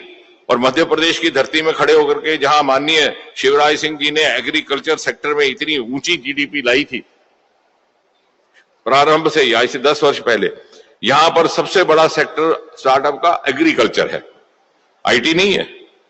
लेकिन हमें नहीं एहसास हुआ कि हमारा अपना क्या सरमाया, हमारे एक्सक्लूसिव पोटेंशियल्स क्या है हिंदुस्तान के। उसमें एग्रीकल्चर है, उसमें ओशन है, उसमें हिमालय है। हम सोच बैठे कि चूंकि आईटी है, क्योंकि बंगलौर में जरा तेजी से चला तो बंगलौर आईटी नगरी थी। हमें इस तरफ ध्यान देना होगा। यदि अगले 25 वर्ष में हमने शिखर पटल पर जाना है तो अनएक्सप्लोर्ड पोटेंशियल्स के सिर पे जाना है। इसी तरह से दूसरा ये कहा जाता है कि साइंस ग्रेजुएट होना ही लाजिम है स्टार्टअप के लिए। ऐसा भी कुछ नहीं है। बहुत सारे हमारी अरोमा मिशन शुरू हुई है सीएसआईआर डॉक्टर कलाई सेल्वी के नेतृत्व में, और जो वहां की सक्सेस स्टोरीज हैं उनमें से बहुत सारे ऐसे युवा हैं जिन्होंने कभी विज्ञान की पुस्तक को हाथ ही नहीं लगाया, और तीसरा एक और मिथ है कि स्टार्टअप का मतलब कि नौजवान हो। हमने एक समय में प्रदर्शनी की थी +60 एज स्टार्टअप्स। स्टार्टअप का मतलब आप स्टार्टअप कर रहे हैं अपना काम, ना कि उम्र। तो वो भी कहीं ना कहीं कंफ्यूजन हो रहा है हमें। तो ये सारी विडंबनाएं, ताकि हम जो इस वक्त वातावरण बना है उसका पर्याप्त उपयोग कर सके, उसका ऑप्टिमम यूटिलिटी कर सके। और अगला हमारा रहेगा फिर सस्टेनेबिलिटी ऑफ स्टार्टअप्स, और उसके लिए कंसिस्टेंट इनोवेशन, क्योंकि इनोवेशन की प्रक्रिया जारी रहेगी। ये कॉम्पिटिटिव वर्ल्ड है। जब हमारे 2 रॉकेट उतरे स्काई रूट में, तो 2 बच्चे पवन और भरत, हमें मालूम नहीं था, सोमनाथ जी थे चेयरमैन, उनको मालूम नहीं था। बाद में हमने देखा, मैंने पूछा कि रॉकेट के ऊपर क्या लगा, तो उन्होंने कैमरा लगा के रखा था। क्यों? क्योंकि जब हमारे यहां से रिवायती तौर पर रॉकेट जाते तो नीचे से दूरदर्शन उसके फोटो खींचता। ये बच्चे इतने होशियार थे, इन्होंने ऊपर अपना एक कैमरा लगा दिया, ऊपर से चित्र आते थे। और उसके बाद एक के बाद innovation for sustainability, sustain the competition. दूसरा जो मैं चाहूंगा, मैंने कहा भी है कि B2B यहां पर बैठ के हो, industry involvement right from the beginning. आप इंडस्ट्री की मैपिंग करिए, मार्केट की मैपिंग करिए, मध्य प्रदेश में किस चीज की मार्केट है, किस चीज की इंडस्ट्री है, उस तरह के स्टार्टअप प्रोजेक्ट्स हम फंड भी करेंगे और उसमें सहयोग भी देंगे। तीसरा, जैसे मैंने कहा, जो अनएक्सप्लोर्ड एरियाज है हमारे एग्रीकल्चर का, और दूसरे पहाड़ी राज्यों में हमारे अरोमा के सरमाए, और चौथा इंक्लूसिव एंगेजमेंट, क्योंकि वुमेन लेड, क्योंकि एक बात हमें बार बार याद रखनी है, हम बार बार बड़े शौक से कहते हैं encourage women scientist, encourage women participation. अरे भाई, जमाना बदल गया, आज तो वुमेन लीड कर रही है हमें। So prepare yourself to be led by women. Participation से वो बहुत आगे बढ़ चुकी है, तो उसको भी हम जहां जहां प्रतिभाशाली, हमारा गगनयान का एक मिशन है, उसमें अधिकतर काम जो पहल की जा रही है वो महिला वैज्ञानिकों की ओर से। तो हम उनके बदलते हुए इवॉल्व रोल के पीछे, हम बार बार बड़ा पैटर्नाइज होके कहते हैं एनकरेज करो, लेकिन वो हमें एनकरेज कर रही है, हम उसकी एनकरेजमेंट लेने को तैयार हैं क्या? तो हमें उस तरह से भी इंक्लूसिव तरीके से यदि हमने इसका पूरा उपयोग लेना है, और बहुत समय ना लेता हुआ, क्योंकि फिर ये की नोट एड्रेस बन जाएगा, लेकिन मैं चाहूंगा कि मध्य प्रदेश में जब हम ये कार्यक्रम कर रहे हैं तो कम से कम 3 सेक्टर्स पर हम विशेष ध्यान दें, and I am sure Rajesh will agree with me. एक तो एग्रीकल्चर सेक्टर, यहां का बहुत बड़ा सरमाया है जिसको पूरी तरह से इस्तेमाल नहीं किया गया, क्योंकि हमारी मस्तिष्क में, माइंडसेट में बैठा है कि स्टार्टअप किसी और दुनिया का रहता है। दूसरा, बैम्बू। हम अक्सर सोचते हैं कि बैम्बू नॉर्थ ईस्ट का है, लेकिन कितना बड़ा उसका रिजर्व मध्य प्रदेश में है वो हम भूल जाते हैं। और बैम्बू एक नया स्टार्टअप ही नहीं है, एक बहुत बड़ा एक नया रोजगार का भी जरिया है और एक नई रेवोल्यूशन है, वर्सेटाइल आइटम। फर्नीचर भी बनता है, पैनल भी बनते हैं, कागज भी बनता है, गारमेंट्स भी बनते हैं, भी बनते हैं, और जब बिल्कुल जल जाए तो उसका पेट्रोल भी बनता है, वो भी यहां मौजूद है। और तीसरा, वेस्ट टू वेल्थ। ये 3 क्षेत्र ऐसे हैं जो मैं आते हुए सोच रहा था, जिसमें मध्य प्रदेश बहुत बड़ी योगदान कंट्रीब्यूशन कर सकता है। क्योंकि जैसे मैंने कहा कि आने वाले 25 वर्ष में विज्ञान, प्रौद्योगिकीकरण और नवाचार भारत की अर्थव्यवस्था का निर्माण करने वाला है, और 2047 के भारत की तस्वीर कैसी हो, चित्र कैसा हो, स्वरूप कैसा हो, का काम भी विज्ञान और नवाचार के माध्यम से होगा। और उसमें हमने सुनिश्चित करना है कि हम किस प्रकार से कितना योगदान कर सकते हैं अपने अपने राज्य में से। क्योंकि अब जब हम विज्ञान की चर्चा करते हैं या गोष्ठी करते हैं तो केवल विज्ञान तक सीमित नहीं रह जाते। जैसे मार्क ट्वेन ने एक बार कहा था इकोनॉमिक्स के संदर्भ में कि economics too serious to be left to economist alone, इसी तरह से science is now too serious to be left to scientist alone. ये आपके घर घर पहुंच गई है, ये आपका भविष्य कैसा हो उसका निर्णय करने वाली है। आपकी आने वाली पीढ़ी, आपके संतान के भविष्य की रूपरेखा तय करने वाली है। इसके ऊपर स्टेक बहुत ज्यादा बढ़ गया है। And therefore science today relates to the economy of India, to the future of India, the future of the future generation. It's no longer only a concern of the scientist, because technology and innovation are going to be the torch bearers of 2047 economy of India. और इसलिए जब हम ये समारोह करें और इसलिए इसको इतना विस्तृत करने का प्रयास किया गया है कि समाज के बाकी वर्गों को भी लगे कि ये साइंसदान कहीं अंधेरी लेबोरेटरी में बैठ करके क्या कर रहे हैं वो सिर्फ इनका जिम्मा नहीं, जो ये कर रहे हैं उसके ऊपर मेरा भी प्रभाव पड़ने वाला है और इसलिए मैं भी इसका भागीदार बनूं। ये समारोह फेस्टिवल इसलिए भी है कि ये केवल विज्ञान तक सीमित नहीं है, ये सारे समाज सारे राष्ट्र का उत्सव है। एक बार पुनः बहुत बहुत धन्यवाद और माननीय मुख्यमंत्री जी का और राज्य सरकार का एक बार फिर से धन्यवाद। विज्ञान भारती हमसे जुड़ा, उनके योगदान के लिए भी मैं उनका अभिनंदन करता हूं। धन्यवाद सर। और इसी के साथ अब मैं आवाज देना चाहूंगी उन्हें जिन्होंने भारत सरकार के साइंस, टेक्नोलॉजी एवं इनोवेशन के कई सारी परिकल्पनाएं और लक्ष्य को सतत रूप से मार्गदर्शन दिया है। देवियों और सज्जनों, आप सभी की जोरदार तालियों के साथ मैं बुलाना चाहूंगी हमारे मध्य भारत के मुख्यमंत्री माननीय शिवराज सिंह जी चौहान को। Can we have a huge round of applause everybody. एक तो मेरा ये कहना है कि सर्दी के दिन हैं, कोट पहन पहन के सब आए हैं, उसमें ये एसी चलाने की क्या जरूरत है? ये एसी बंद कर दिए जाए, आवाज भी इससे गूंजती है। देखो, प्रधानमंत्री जी ऊर्जा बचाने के पक्षधर हैं, तो जब जरूरत हो तो ही बिजली खर्चा करो भैया। कम से कम सर्दी के दिनों में तो हम ऊर्जा बचाने का काम करें। तो ये बंद करवा दे, सेंट्रली कहीं बंद होंगे तो इनकी आवाज भी नहीं गूंजेगी। आज हमारे साथ सौभाग्य से इस मंच पर उपस्थित वैज्ञानिक दृष्टिकोण रखने वाले हमारे विज्ञान और प्रौद्योगिकी मंत्री भारत सरकार आदरणीय श्रीमान जितेंद्र सिंह जी, और जितेंद्र जी आए हैं तो मैं एक बार कहना चाहूंगा, केवल आगे बैठी पंक्ति से नहीं, पीछे बैठे अपने भांजे भांजियों से भी कि ताली बजा के उनका जोरदार स्वागत करें, उनका अभिनंदन करें। आदरणीय जितेंद्र सिंह जी मध्य प्रदेश के हमारे साइंस और टेक्नोलॉजी मिनिस्टर आदरणीय ओपी सकलेचा जी,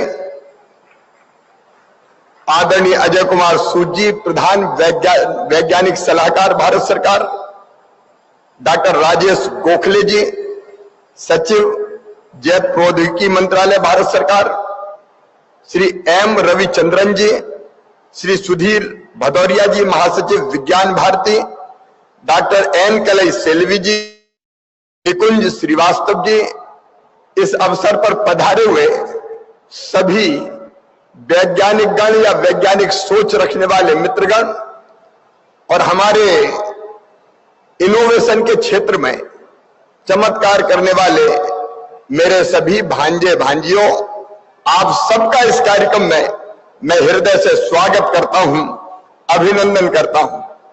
देखो, जब वैज्ञानिक हम कहते हैं तो थोड़ा मानसिकता ऐसी बन कि बड़े गंभीर हैं, कभी मुस्कुराते नहीं हैं, लगातार सोचते ही रहते हैं। लेकिन ये साइंस फेस्टिवल है और इसलिए इसमें हम जरा फेस्टिवल के मूड में रहें, बहुत गंभीर रहने की मुझे लगता है जरूरत नहीं है। इसलिए एक बार मेरे साथ बोलिए, भारत माता की। अब जरा लगा कि यूथ यहां पे बैठा हुआ है। मैं सबसे पहले जितेंद्र सिंह जी आपको, आदरणीय प्रधानमंत्री जी को हृदय से धन्यवाद देता हूं कि साइंस फेस्टिवल का आयोजन आज मध्य प्रदेश की धरती पर, वो भी मैनिट में किया गया। मैनिट मध्य प्रदेश का गौरव है और मैनिट भारत की शान है। और मैं कई वर्षों से मैनिट आता रहा हूं, इस बार थोड़े ज्यादा दिन हो गए। सचमुच में भारत का सोच ही वैज्ञानिक है। नवाचार, इनोवेशन,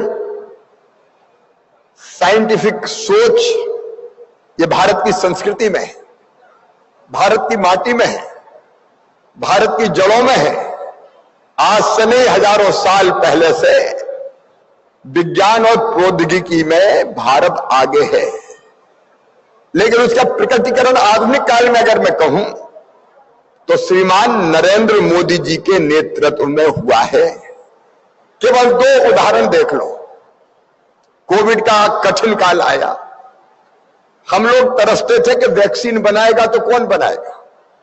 पश्चिम के देश बनाएंगे, कहीं अमेरिका में बनेगी, यूके में बनेगी, जर्मनी जापान में बनेगी। हम कभी कल्पना नहीं करते थे कि इतने जल्दी हमारे देश में किसी पैंडेमिक की, किसी महामारी की वैक्सीन बन जाएगी। पहले भी वैज्ञानिक थे, उनमें क्षमता थी, प्रतिभा थी, योग्यता थी, लेकिन जरूरत थी लीडरशिप की। नरेंद्र मोदी जी के नेतृत्व में हमारे वैज्ञानिकों ने चमत्कार किया और 8 महीना में 2 स्वदेशी वैक्सीन बना के दे दी। 8 महीना में 2 स्वदेशी वैक्सीन, और 200 करोड़ से ज्यादा डोज लगे भारतीयों को। लेकिन 100 से ज्यादा देशों को वैक्सीन देने का चमत्कार किया तो भारत ने किया। यह हमारे वैज्ञानिकों की क्षमता है सचमुच में। ऐसे एक नहीं, अनेकों उदाहरण है। अभी हम कह रहे थे अलग अलग उपग्रह लॉन्च करने का मामला। एक जमाना था भारत के उपग्रह और कोई लॉन्च करता था।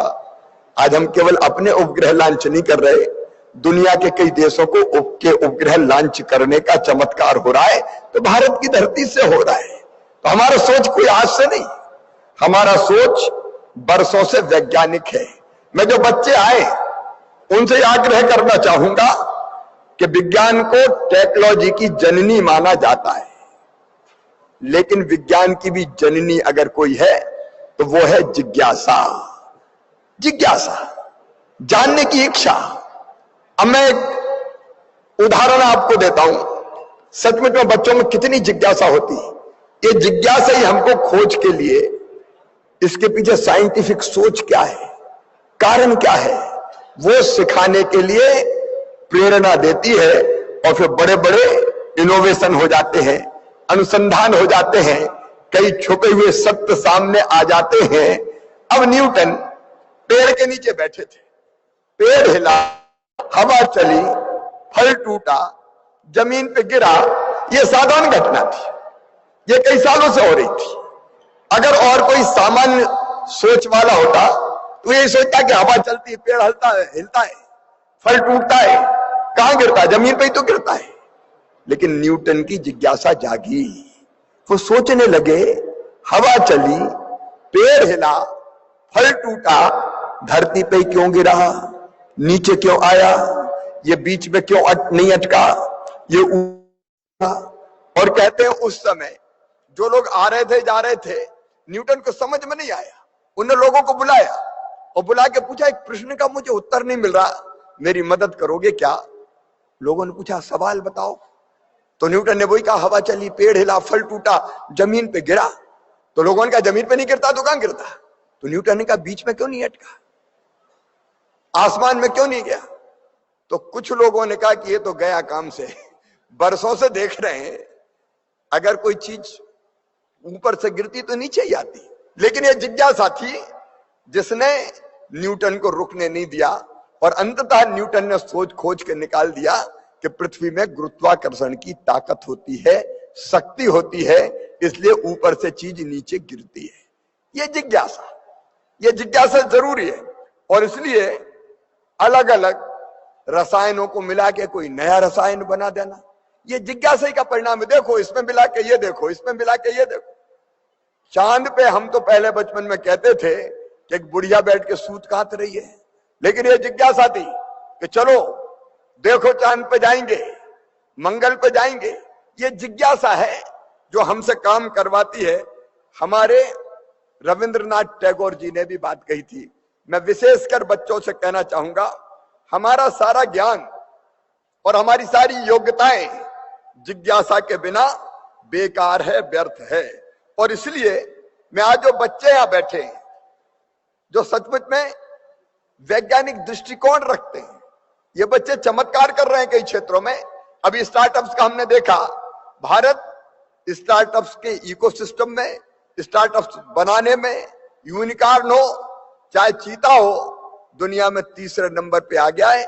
और ये चमत्कार किया है तो हमारे बच्चों ने किया है, जिसमें मध्य प्रदेश के बच्चे भी सम्मिलित हैं।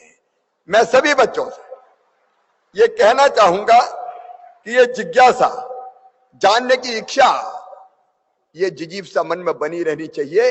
तो लगातार आप नई खोज करने में, लेकिन जिज्ञासा के साथ एक चीज और जरूरी है, वो है जिद। देखो, जिद चाहिए। अगर आपके मन में जिद नहीं है जानने की, तो आप केवल सोच के रह जाओगे। जो सोचते हो उसको धरती पे उतारने के लिए जिद की जरूरत होती है। और इसलिए हमने मध्य प्रदेश में, ओपी सकलेचा जी ने भी बहुत मेहनत की, जिज्ञासा और जिद, इस फार्मूले पर हमने मध्य प्रदेश की साइंस और टेक्नोलॉजी की पॉलिसी बनाई है। मैं एक बात और आज गर्व के साथ कहना चाहूंगा, प्रधानमंत्री श्रीमान नरेंद्र मोदी जी के नेतृत्व में एक वैभवशाली भारत, एक गौरवशाली भारत, एक संपन्न भारत, एक समृद्ध भारत और एक शक्तिशाली भारत का निर्माण हो रहा है। और उस भारत के निर्माण में साइंस और टेक्नोलॉजी का, इनोवेशन का एक बहुत महत्वपूर्ण रोल है। और प्रधानमंत्री का सोच पूरी तरह से साइंटिफिक है। लेकिन जैसा मैंने प्रारंभ में कहा था, भारत की माटी और जड़ों में यह बात आज नहीं, हजारों साल प्राचीन समय से एक नहीं अनेकों वैज्ञानिकों के नाम हैं। एक तरफ हमने धर्म और अध्यात्म के क्षेत्र में योग, ध्यान, प्राणायाम, प्रत्याहार, समाधि, पता नहीं ब्रह्मांड के कितने सत्यों को खोजने की कोशिश की। वहीं दूसरी तरफ अगर आप देखेंगे, आप सोच के देखिए, हम लोग रामायण पढ़ते थे तो रामायण में 1919 के पहले जब राइट बंधुओं ने हवाई जहाज बना लिया था, उसके पहले कब से पुष्पक विमान का उल्लेख था? 7000 साल पहले से भारत में विमान की कल्पना थी। पुष्पक विमान जैसी न केवल कल्पनाएं बल्कि वो साकार भी हुई थी। और केवल इतना नहीं, जॉन डाल्टन के परमाणुवाद से 2000 साल पहले, मैं गर्व के साथ कह रहा हूं, महर्षि कणाद, उन्होंने परमाणुवाद को प्रतिष्ठित किया था। कणाद का नाम मेरे बच्चे जानते होंगे, नहीं जानते तो जानना चाहिए।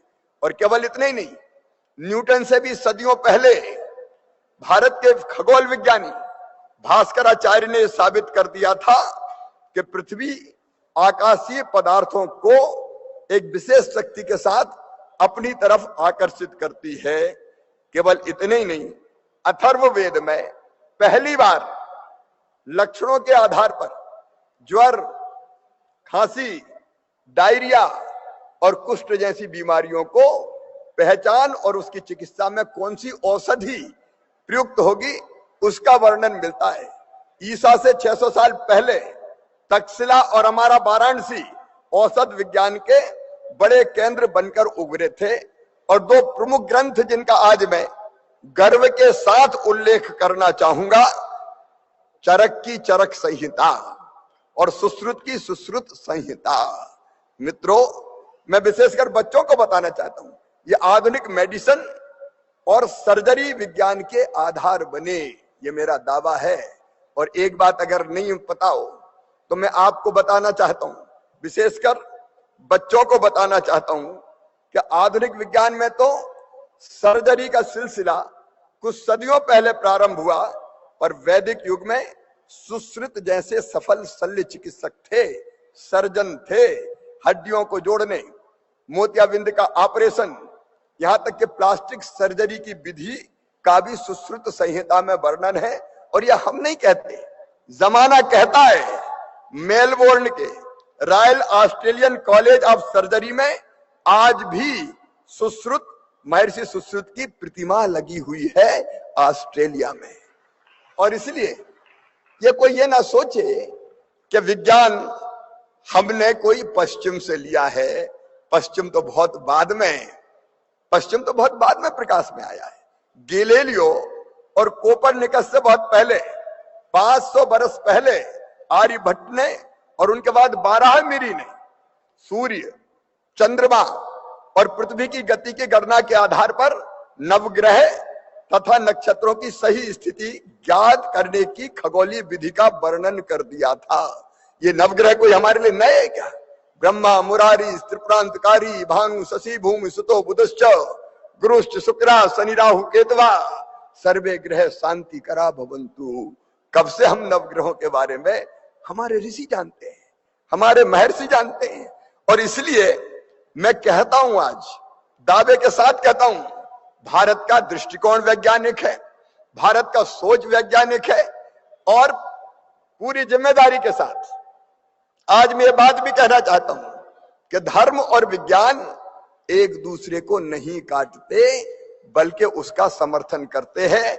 जहां विज्ञान समाप्त होता है, वहां से अध्यात्म की यात्रा प्रारंभ होती है, वहां से अध्यात्म की यात्रा प्रारंभ होती है। आज नहीं, हजारों साल पहले से, एक नहीं, इसके कई उदाहरण हैं। आप सबको ये तो दुनिया मानती है, दुनिया मानती है। और मैं फिर आपको बताना चाहता हूं, विज्ञान और अध्यात्म के इस पूरे हमारे इंटरकनेक्ट को भारत ने पहले समझा है। और समझकर ही नोबेल पुरस्कार विजेता सर सीवी रमन ने कहा था, 20वीं सदी विज्ञान की सदी हो सकती है, लेकिन 21वीं सदी वैज्ञानिक अध्यात्म की सदी होगी। 21वीं सदी, ये आज मैं कह रहा हूं। गणती गणना में शून्य के प्रतिपादन का श्रेय ऋषि भास्कराचार्य जी को जाता है। जब जीरो दिया मेरे भारत ने, ये तो सारी दुनिया कहती है। दशमलव का खोज अगर कहीं हुई है तो वह हमारे भारत की धरती पर हुई है। गणितज्ञ पिंगल की संकल्पना कालांतर में फिबोनाची सीरीज बनकर अनुदित हुई है।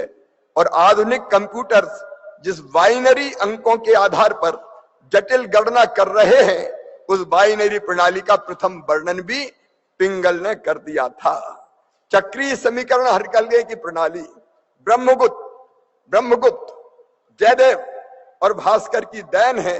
और वर्ग समीकरण हल करने और गोले का आयतन ज्ञात करने का श्रीधराचार्य सूत्र आज भी उपयोगी है। ये भारत है। मैं फिर कहना चाहता हूं, यज्ञ के वेदिका के निर्माण की जो प्रक्रिया में आप देखेंगे, भारतीय ऋषि ज्यामिति, त्रिकोणमिति और बीजगणित में कितने दक्ष थे। मित्रों, आज इस प्राचीन ज्ञान को आगे बढ़ाने की आवश्यकता है। अम्ल और क्षार का उत्पादन कर रंगों का निर्माण आज नहीं, हजारों साल पहले से हमारे भारत में होता चला आया है। महान वैज्ञानिक आइंस्टीन ने कहा, मैं कोट करना चाहूंगा, उन्होंने कहा कि हम प्राचीन भारतीयों के बहुत एहसानमंद हैं जिन्होंने हमें गिनना सिखाया, जिसके बिना अधिकांश आधुनिक वैज्ञानिक खोजें असंभव होती। ये कहने वाले आइंस्टाइन है। मित्रों, इसलिए मैं कह रहा हूं कि हमारे गणित विज्ञान, खगोल विज्ञान, धातु विज्ञान, चिकित्सा विज्ञान, ऊर्जा और पृथ्वी पर जीवन संबंधी खोज के अनेकों उदाहरण हैं जो बताते हैं कि हमारा सनातन वैदिक ज्ञान कितना विकसित था। अब इस वैज्ञानिक ज्ञान को हम सप्रमाण भी सामने लाने का आज दुनिया के सामने काम भी कर रहे हैं और उसमें सफल भी हो रहे हैं। और इसलिए मैंने ये कहा कि उस वैज्ञानिक सोच को प्रधानमंत्री नरेंद्र मोदी जी ने आगे बढ़ाया तो भारत आज दुनिया में चमत्कार करो। मैं आज दावे के साथ कह रहा हूं, 21वीं सदी में विज्ञान और प्रौद्योगिकी मोदी जी के नेतृत्व में ही अगर उसमें दुनिया का नेतृत्व करेगा तो भारत करेगा भारत। और इसलिए मैं बच्चों से कहना चाहता हूं, हमको अपने इस वैज्ञानिक दृष्टिकोण को और विकसित करने का प्रयास करना चाहिए। और इसलिए मध्य प्रदेश में हमने विज्ञान प्रौद्योगिकी और नवाचार नीति बनाई, हमारी साइंस टेक्नोलॉजी की नीति हमने बनाई है। और उस नीति में 3 प्रमुख बातें हैं जो मैं आपके सामने रखना चाहूंगा। नंबर 1, विज्ञान, मतलब वैज्ञानिक सोच और समझ को दैनिक जीवन का अंग बनाना। यह हर एक की दैनिक जीवन का अंग कैसा बन सकता है? वैज्ञानिक सोच और समझ। नंबर 2, टेक्नोलॉजी, सरकार और समाज में आधुनिक तकनीकी का अधिक से अधिक इस्तेमाल और उपयोग करना। और नंबर 3, इनोवेशन, नवाचार, नया सोचने, नई सीखने और नई पहल करने वाली पीढ़ी का निर्माण करना, ये जरूरी है।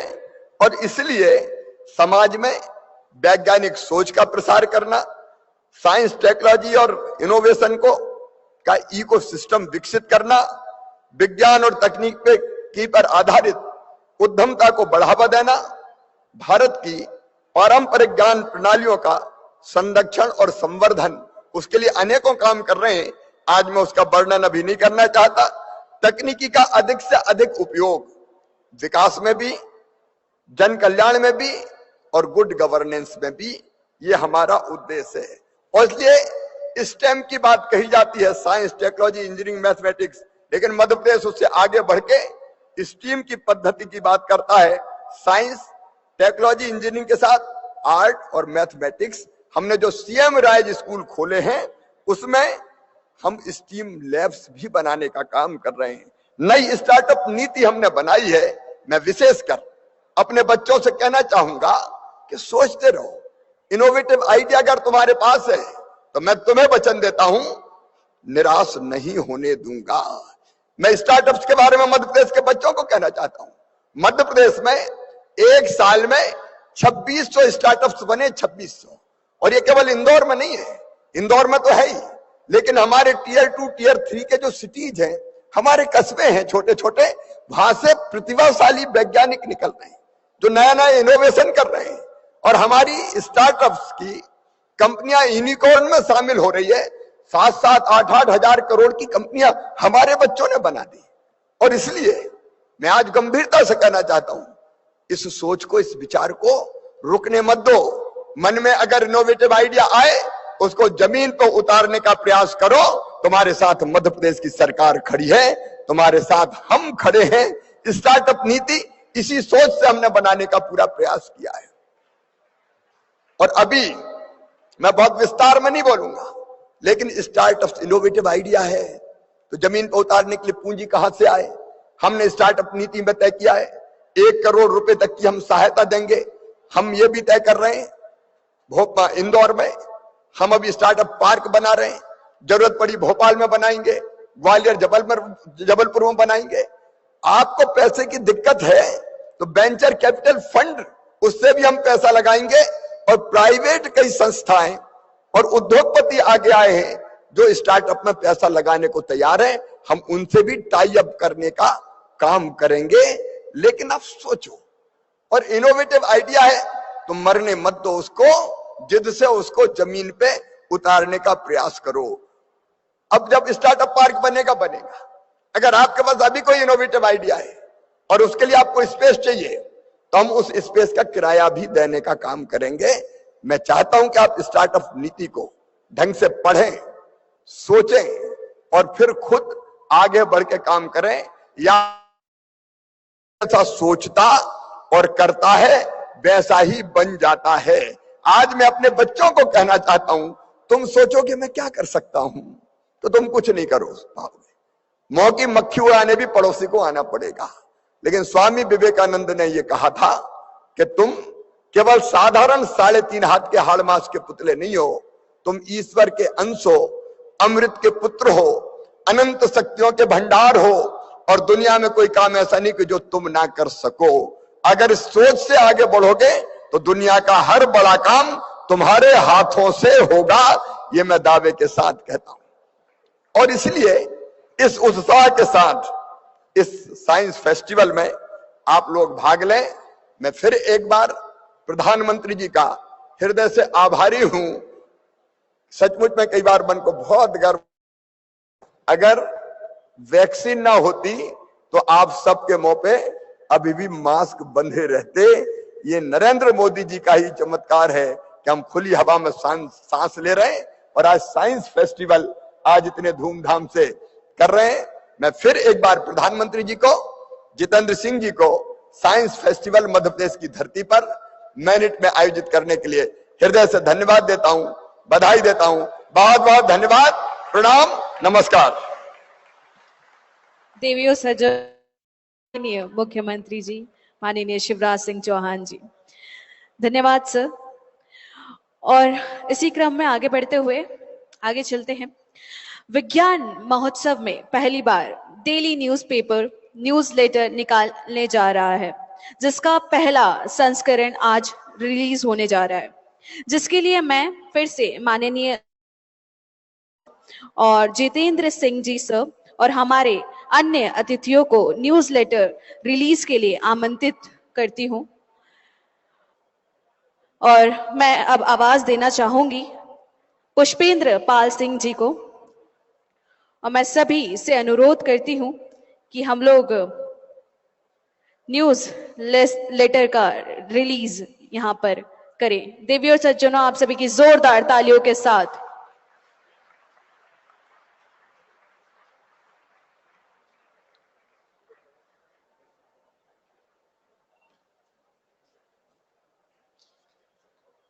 तालियों की आवाज। धन्यवाद।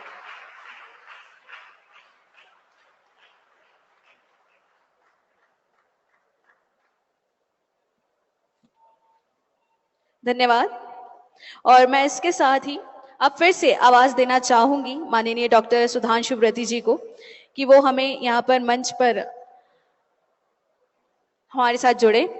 और मैं आपसे आग्रह करूंगी कि प्यार स्वरूप स्मृति चिन्ह देकर हमारे माननीय मुख्यमंत्री माननीय शिवराज सिंह जी चौहान जी का धन्यवाद यहाँ पर आप करें।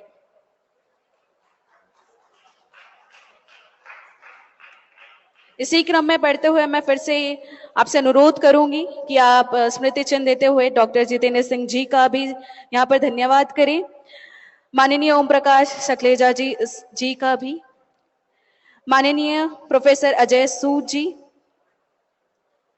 डॉक्टर राजेश गोखले जी, डॉक्टर एम रवि चंद्रन जी, डॉक्टर एस कलाईसेल्वी जी, डॉक्टर सुधीर भदौरिया जी और अंत में मिस्टर निकुंज श्रीवास्तव जी। इसी के साथ हम लोग आगे बढ़ते हैं और मैं सभी से अनुरोध करना चाहूंगी कि सभी अपने अपने स्थान पर यहाँ पर खड़े हो जाएं, क्योंकि हम लोग आगे बढ़ते हैं नेशनल एंथम के साथ। और उसी के साथ मैं आप सभी का तहे दिल से धन्यवाद करना चाहूंगी on behalf of India international science festival 2022। So ladies and gentleman, चलते हैं नेशनल एंथम के साथ।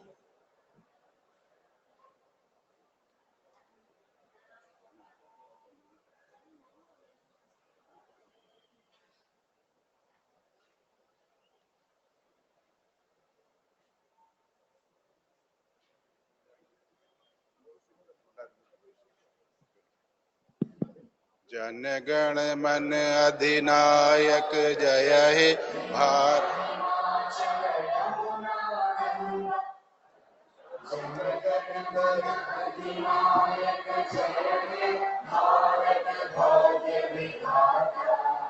पंजाब सिंध गुजरात मराठा द्राविड़ उत्कल गंगा, विंध्य हिमाचल यमुना गंगा, उच्चल जलधि तरंगा। तव शुभ नामे जागे, तव शुभ आशीष मांगे, गाहे तव जय गाथा। जन गण मंगल दायक जय हे भारत भाग्य विधाता।